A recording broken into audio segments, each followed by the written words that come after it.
welcome back. We are here with Treynor, the Treynor Cardinals. They went 8-2 last year, made an appearance in the second round of the 2A playoffs last year. We're joined by head coach Jeff Casey, wide receiver, defensive back Jude Meska, running back, linebacker Jet Sorensen, and quarterback linebacker Ethan Hill. We'll start with you, Coach, with just kind of an opening statement in general about start the season ahead.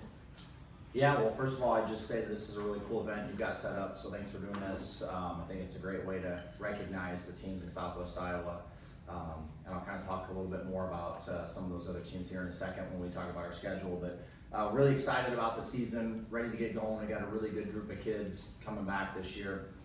It's a unique blend of size and speed and experience. We have a lot of kids that have played a lot of snaps on Friday nights.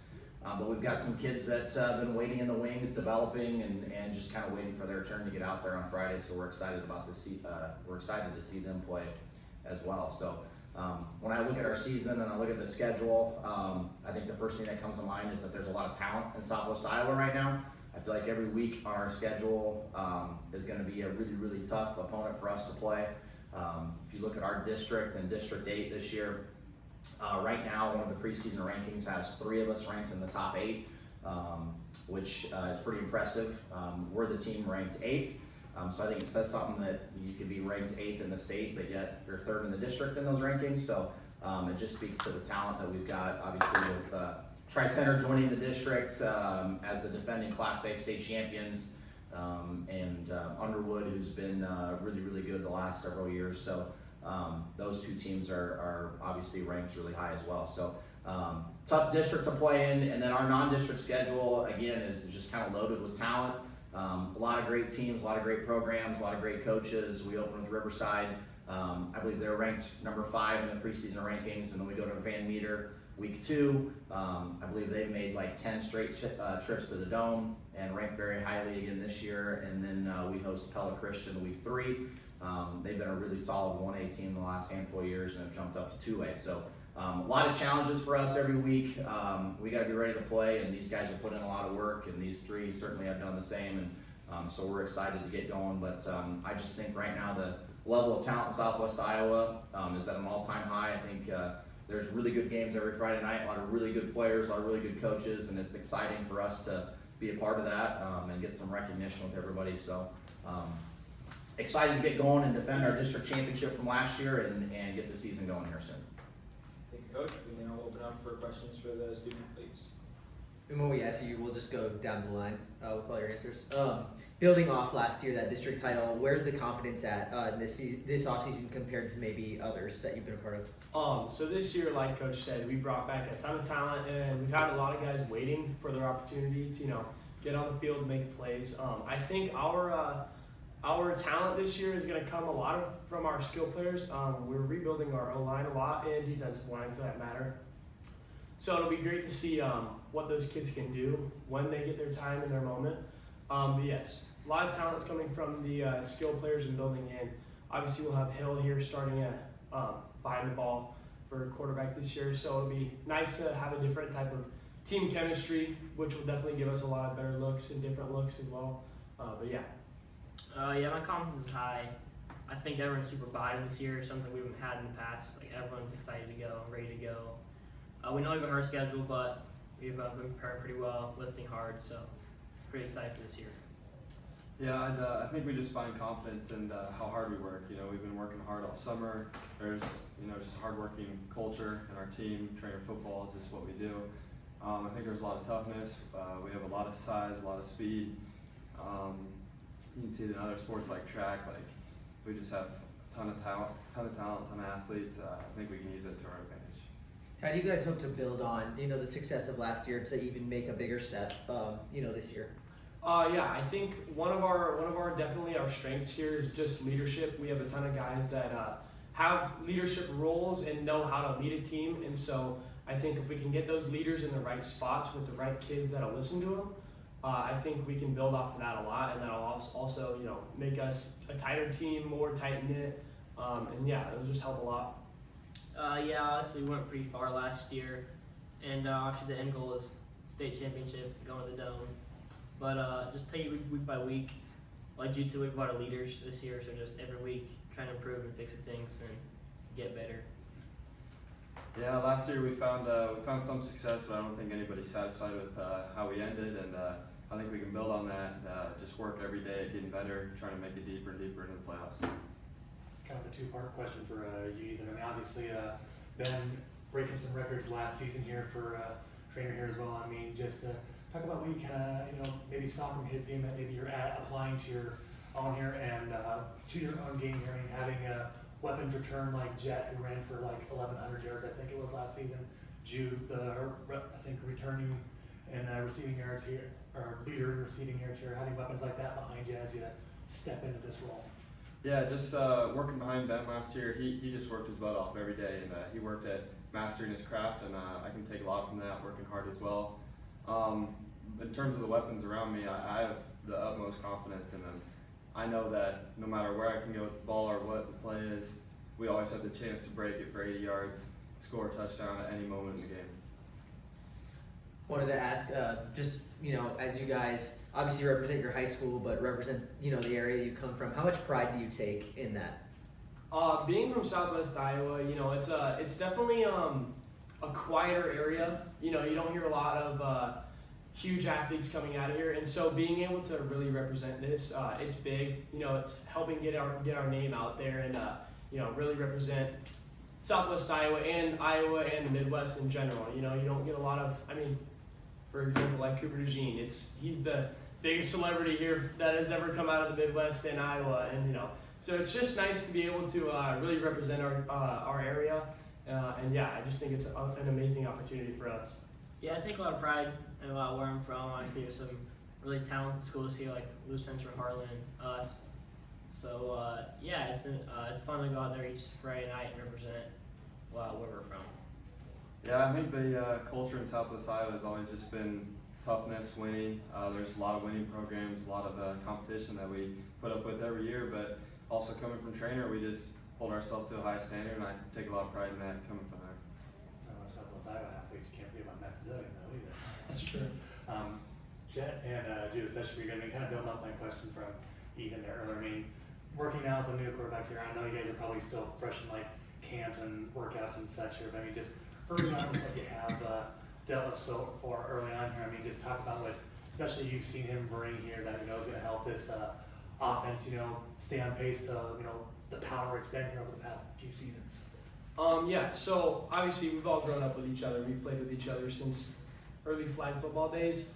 And especially this offseason, we've made sure to get down to the field, really start working out with him, get his type of feel for how he wants to throw the ball, how he wants us to run routes, and be available to him. And so yeah, I just say putting in that offseason work with him, getting comfortable, building that chemistry with him so he kind of knows where, what, and how he wants the ball, how he wants us, and things like that. Yeah, I think that really helps us. Yeah, the sky's the limit for Ethan. He's an insanely talented player, and everyone's seen that. Obviously, we've had some great quarterbacks throughout a couple of years, so now it's finally his turn. I'm super excited. And yeah, kind of like Jude said, just more reps. It'll get better. I think we'll get smoother. And yeah, the sky's the limit. For all three of you here, talk a little bit about the district here. It's a challenging one to put it gently there. Obviously, Underwood, Tri-Center. I know Tri-Center wasn't in your district here the last couple of years, but you've played them as a non-district game over the past couple of years here. Obviously, no stranger to those two, but also like Shenandoah, Red Oak, who's always got athletes. Just kind of talk about the challenge of this district and, trying to go out there and maybe not, can't exactly say defend the district title because it's a different district now, but try to get a new district title here. Like Coach said, we have three teams here in the top 8 in the state for 1A, and so that goes without saying. Our district is going to be incredibly tough and incredibly competitive. But like last year, we've proven to people that we can go out there and win tough games. We went one score with Tri-Center, and then back-to-back 1-point games with Underwood. Unfortunately, fell to them in the second round of playoffs. But with that being said, we have the ability and we have the potential to win, and not just win, but excel in our district. And I think that's a very, very possible and reachable goal for us this year. Yeah, like to play the best, you gotta to win. So you have play the best teams to be the best. A lot of tough teams this year, obviously, but you gotta play at some point. So it'll only benefit us down the road and farther in the season. Yeah, I just think the competition is good for us. I think it gives us something to work at every week. I think it'll make us better in the long run, like Jet said, and I think it'll just be exciting for us to have a great game every Friday night to look forward to. For Jet and for Jude, for both of you guys, building off the success that you had, I mean, 1,100 yard rusher, almost a 500 yard receiver. How have you kind of in this offseason prioritized how you want to even grow and build off those kind of individual success for the ultimate goal being the team success? Yeah, I mean, obviously you're always going to be working on your game. And one of my big goals was just how can I build my athleticism, I guess, to be, have more speed, jump higher, go get the ball quicker. And then along with that, also just, taking advice from peers. What am I doing right now that can be improved upon? Just finding the little nicks in my game that I think could really improve me and take me to that next level. That's really what I've been focusing on, the little things this offseason. Yeah, kind of Jude said, just constant improvement. Last year was a great year, but it doesn't matter anymore. It's all about this year. And I had a great play calling and O-line last year to help me out. And obviously having Ethan back there now and new O-line too, just getting him ready. But yeah, just constant improvement every day, and I'll see how far I can go. Building off of also your success on the track, Jet, really strong spring season, obviously success that you had in state championship and everything, in the relay. How did you kind of improve your speed as well, obviously because that translates from track to football, and how do you think you kind of can use that to your advantage? Yeah, during track, I developed a lot of straight line speed, acceleration out of the blocks. So just getting more quick lateral, side to side, and obviously still straight line speed, but yeah, helped my script mechanics a lot, and just how to sprint correctly. Any more questions for the student athletes? If not, we'll move to questions for Coach. Coach, I guess going to your side of the narrative here, I mean, you talked a little bit about obviously the non-district schedule, the district itself here. I mean, as a district champion, I mean, obviously when you got a state champion in your district 12, as a target, I'm talking about being a district champion yourself here. I mean, a bit of a target on your backs as well. I mean, it's kind of talk about the schedule ahead here, and I mean, kind of as your players were saying, it prepares you for goals that you want to achieve down the road here. Yeah, I mean, that's one of the things we looked at from a non-district schedule. So when we tried to get games and talk to different teams on our list, that was something that we had in mind, was how can we prepare our kids for a tough district, but then also prepare them for the playoffs beyond that. And so that's why we wanted to go out and get teams the caliber that we're playing in the non-district. And so we feel like we got 3 really tough matchups for us. And you talked about having that target being a defending district champ. You got a defending state champ in there as well, and I think you throw Underwood in that mix because they won the district for several years before that, and had a couple dome trips here recently. And you mentioned Shenandoah. Shenandoah was a much improved team last year. I expect them to be even better this year. So it's we kind of take it. One of the guys said it. We take it day by day and just one thing at a time, and just trying to prep for the end of the season and playoff time to be at our best. I understand you got a little upgrade on some of the facilities in the field there too. Yeah, so we just got our new turf opened 2 weeks ago, I think. So it took all summer to get that done. It was much needed. So the previous turf first went in 2013, and it lasted a long time.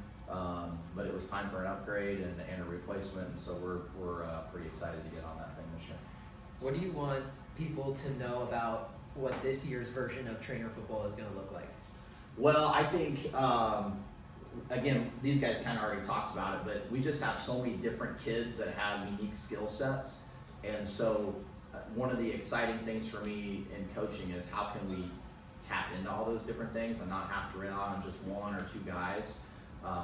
And so how can we put them in positions to realize what their skill sets and their talents are. So it might be offense, kick teams, defense, wherever it is, and really try to get the most out of them and highlight those skill sets for each of them. So I think that's one of the things I'm really excited about it, because we've had those years where you have just 1 or 2 top end guys that are just elite sort of football players, And this year, I think we have a whole bunch of kids that are just really good athletes in general.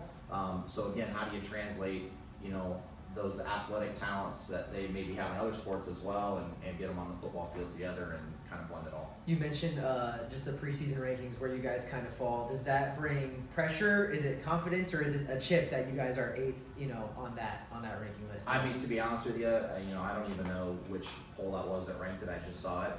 There's several social media sites that do polls, so I don't put a whole lot of stock into it. I never have.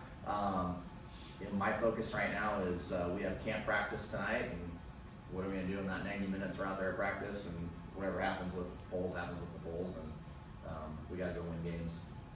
Offensively, you have some proven commodities with two of these guys that are here, and then even just the experience that Ethan has, maybe not at the quarterback position, varsity level, but that he just has playing the game of football. Defensively, your top 4 leading tacklers from last year are gone, and some of those guys, Zach Robbins especially, put up some really big numbers, especially getting him in the backfield. How do you hope to kind of replace or retool, or what's maybe the word that you put on that, and how do you hope to kind of build on that defense this year? Yeah, so I think the word that I use is development, and so one of the things I'm really proud of with our team is that we have a great coaching staff that work really hard to develop kids, and then we have kids that understand that maybe my time isn't right now this year, but it'll come at some point, and so I need to work hard and be willing to be coached and willing to develop myself, whether it's in the weight room or technique stuff on the field or going to camps and things like that. So I'm really optimistic and really excited about the development that we have with the next batch of kids. And if you look at the kids returning, there's a ton of experience on the back end of our defense in the secondary. And we've built a lot of depth there that have Friday night snaps. That's the opposite of what it was last year. So last year we went in with a ton of experience up front from Friday nights. And so we were kind of looking at the secondary, like, how's this going to shake out? And then we got it figured out. We had some really good players, and then luckily those guys are back. So it's kind of an opposite problem this year. Now we're like, hey, who's going to step up from a defensive linebacker standpoint? But again, there's kids that have worked really hard, and they've gotten some opportunities here and there, and so now's their time to shine. A lot of close games, or a couple close games last year. I guess there were a few that came out on top in some, and obviously there were the 2 that you didn't. When you kind of look at those games, what do you see as maybe the things that you need to correct from those? I mean, you even look at, I think the game that either you lost Underwood or that you beat Underwood, it came down to a missed extra point.